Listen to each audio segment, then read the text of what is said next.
Dimanche 29 mai 2022, mesdames et messieurs, bonjour et merci de regarder RTI 1. Il est 6h30. Le président de la République, Alassane Ouattara, est rentré samedi après-midi de France. Dans l'Hexagone, le chef de l'État a participé au forum des marchés émergents, un forum consacré à la réduction des inégalités sur le continent. À son arrivée, il a été accueilli par le vice-président de la République, Tiemoko Melie-Kone, à sa descente d'avion, ainsi que par le Premier ministre Patrick Kachi et des membres du gouvernement. On regarde le compte-rendu d'Awa Touré. Le président de la République, Alassane Ouattara, est arrivé aux environs de 17h à Abidjan, après un séjour en France. À l'accueil, le vice-président de la République, Tiemoko Melie-Kone.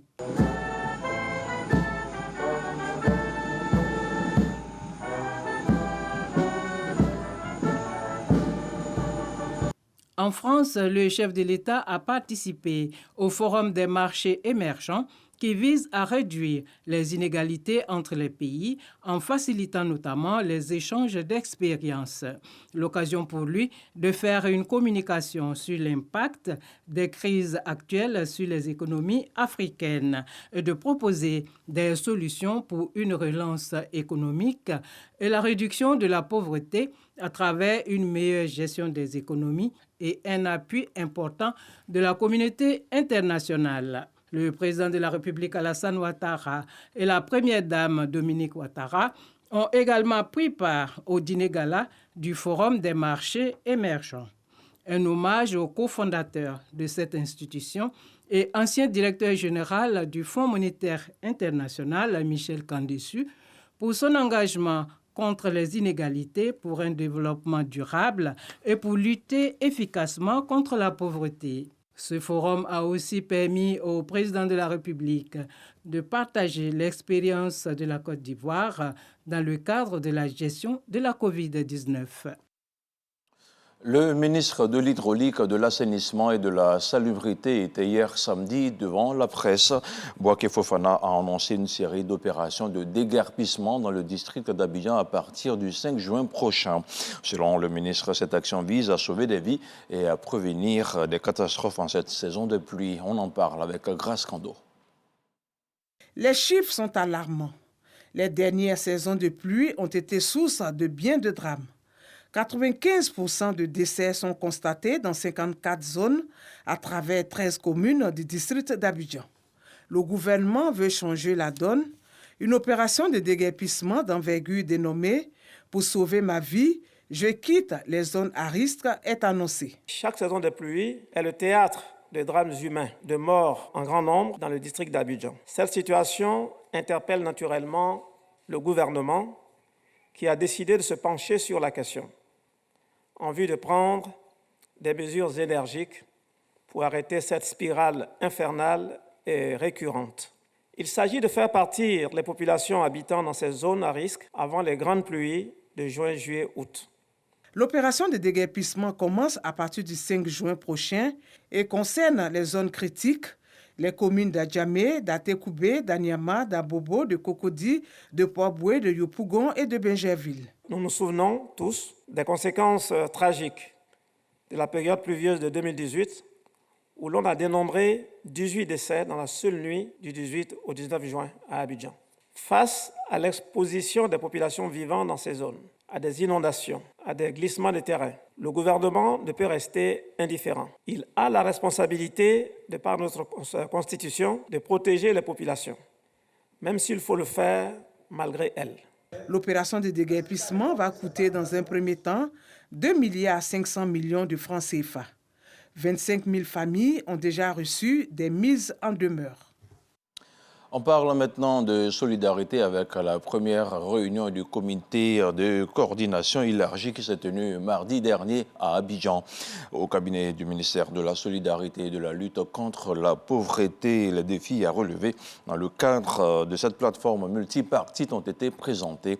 Une plateforme, c'est une rencontre présidée par la ministre Miss Belmondo Dogo qui a présidé la rencontre afin d'aborder la question de la lutte contre la pauvreté avec plus d'efficacité et d'efficience dans notre pays. Un compte rendu de Patricia Omoetia. Le comité de coordination élargie est un cadre de collaboration qui réunit des organismes internationaux et nationaux en matière de lutte contre la pauvreté.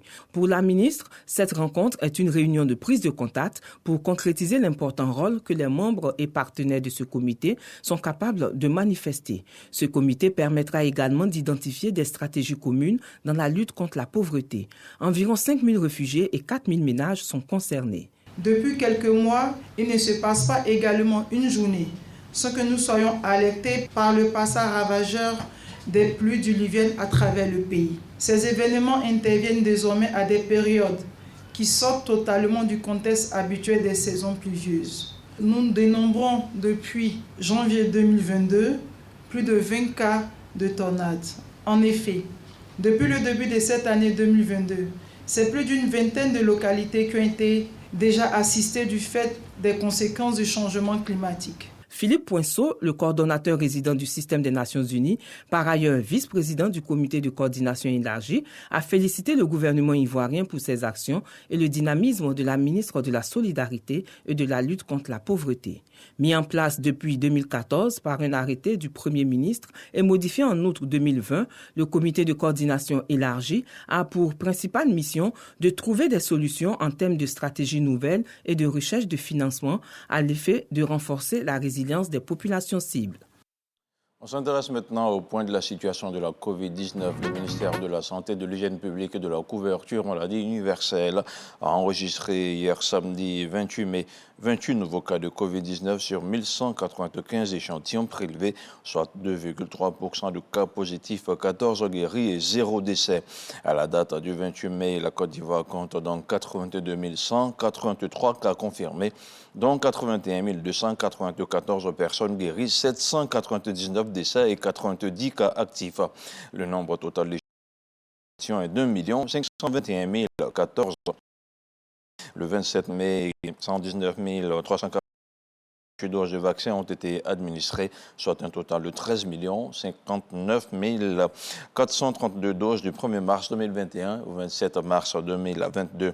Le ministre de la Santé, de l'Hygiène publique, de la couverture maladie universelle invite toutes les personnes de plus de 12 ans à se faire vacciner dans les centres dédiés.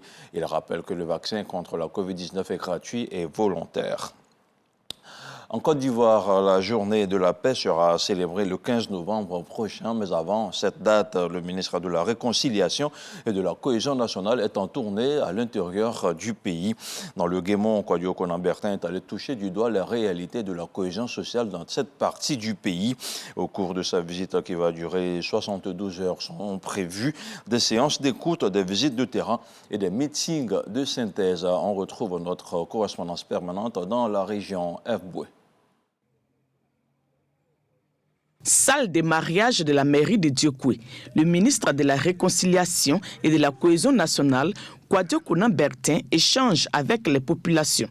Les différents groupes constitués, entre autres, par le corps préfectoral, les cadres et élus, les fonctionnaires, les chefs coutumiers, les guides religieux, les différentes communautés vivant à Diokwe, les jeunes, les femmes, les journalistes, les organisations de la société civile, les victimes, se sont exprimés sur leur vécu et leur ressenti des différentes crises que Diokwe a connues. Une démarche appréciée. Le fait qu'il soit venu ici pour écouter chaque groupe communautaire est une très bonne chose, parce que là, la vérité va ressortir. Et lui-même, il va se faire une opinion réelle de ce qui se passe au niveau de Diokwe. Il est vraiment important qu'une telle personnalité dotée de cette mission de réconciliation vienne nous trouver pour qu'ensemble, nous puissions lui dire nos pas de vérité.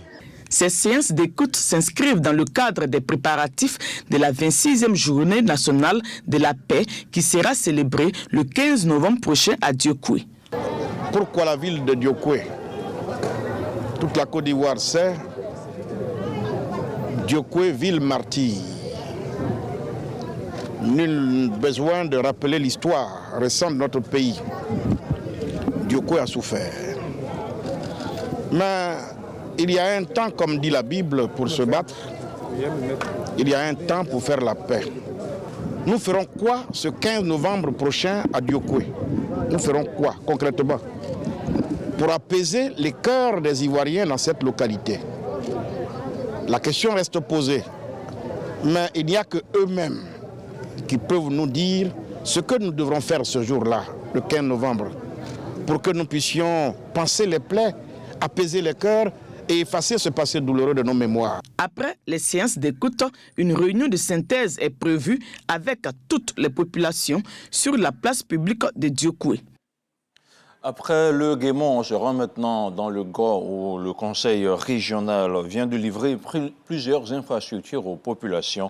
Il s'agit d'un château d'eau de type hydraulique villageoise amélioré à Nimbaoua, d'un foyer polyvalent à Boguiawo. Le conseil a aussi procédé à la pose de la première pierre d'un marché couvert dans la sous-préfecture de Galébré d'un coût total de 124 millions de francs CFA, une œuvre du conseil régional du Gor. On regarde le compte-rendu de Dogad Dogui avec le commentaire de Mahama Traoré. Dans la région du Gor, les actions de bien-être social posées par le conseil régional se multiplient au fil des mois. Plus récemment, c'est le village de Nibaoua dans la sous-préfecture de Galébré qui a bénéficié d'un nouveau château d'eau du type hydraulique villageoise amélioré.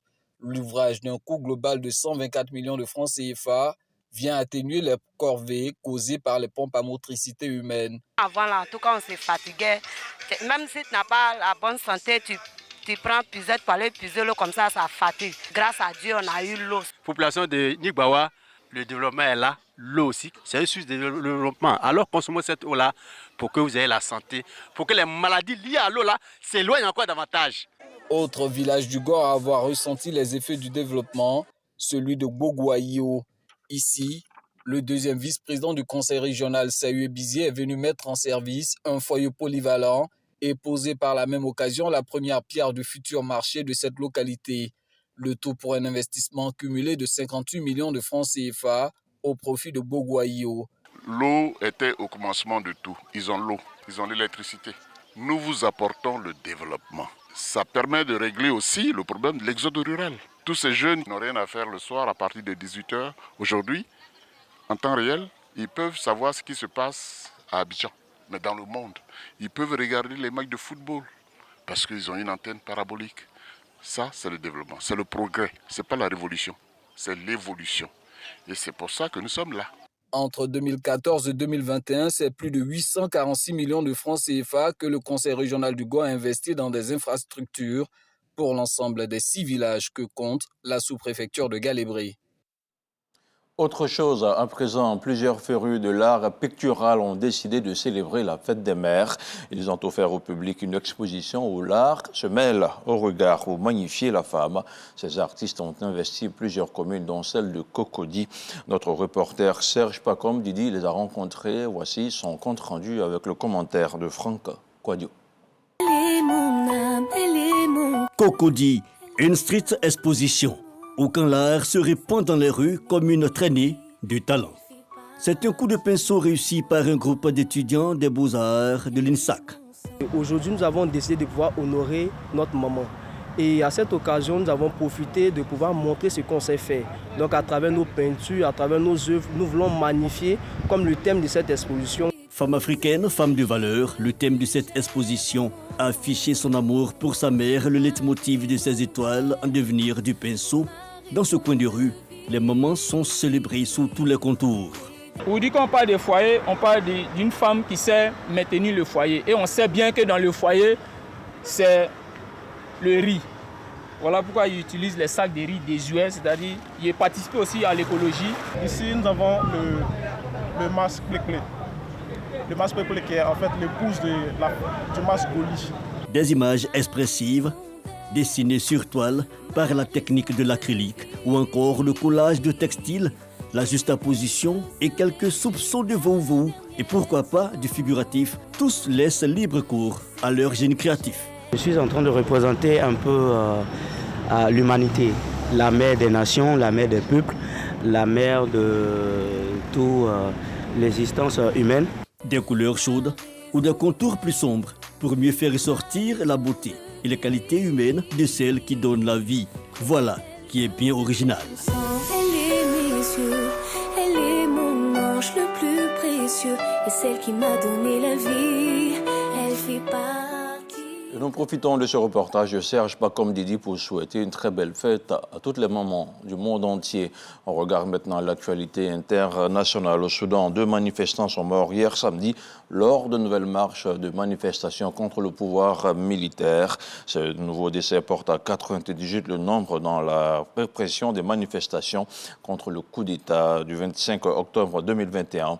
Les Nations Unies et l'Union européenne, sinon l'Union africaine également, craignent de voir le pays sombrer sur les plans économiques et sécuritaires. Et on termine avec du sport, notamment du football. Le Real de Madrid a battu hier samedi au Stade de France Liverpool sur le score d'1-0 pour ajouter une 14e Ligue des Champions à son palmarès. Les joueurs de Carlo Ancelotti ont conclu un incroyable parcours européen cette saison avec ce titre décroché à Paris, et l'attaquant français Karim Benzema accroche ainsi sa 5e Ligue des Champions, 5 Ligues des Champions remportées toutes avec le Real de Madrid. Il faut noter par ailleurs que le seul but de la rencontre a été inscrit par le joueur brésilien Vinicius Junior.